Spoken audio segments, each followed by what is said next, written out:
বৰ্তমান আমি উপস্থিত আছোঁ পশ্চিম যমুনা গাঁও আৰু পশ্চিম যমুনা গাঁও যিটো ভাৰত চৰকাৰৰ জল জীৱন মিছনৰ আঁচনিৰ যিটো কাম চলি আছে সেই কামত বহুত বেছি ধৰণৰ অনিয়ম আৰু দুৰ্নীতি হৈছে বুলি এইখন গাঁৱৰ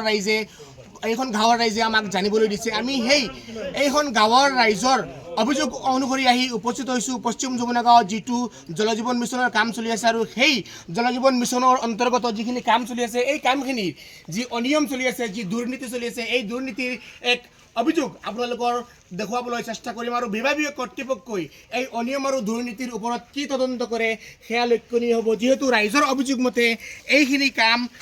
অনিয়মিতভাৱে কৰি আছে, ইষ্টিমেটত থকা ধৰণে কৰিব পৰা নাই। যিহেতু কামৰ অভিযোগ দিয়া ডিচিৰ ওচৰত কামৰ অভিযোগ দিয়াৰ পিছত এইখিনি কাম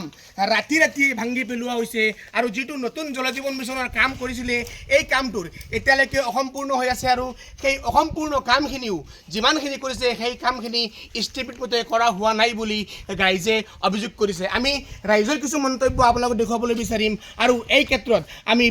বিভাগীয় কৰ্তৃপক্ষৰ এই কামৰ তদন্ত কৰি উচিত ধৰণৰ শাস্তি বিহক। যিজন কণ্ট্ৰেক্টৰ, যিজন ঠিকাদাৰে এনেধৰণৰ কোটি টকাৰ কামৰ আঁচনিত দুৰ্নীতি কৰি আছে এই কামৰ ওপৰত আমাৰ হিমন্ত বিশ্ব শৰ্মা ডাঙৰীয়াই যি ভাল কাম কৰিছিল জল জীৱন মিছনত মানুহৰ পানীৰ সুবিধা দিবলৈ, এইখিনি কামত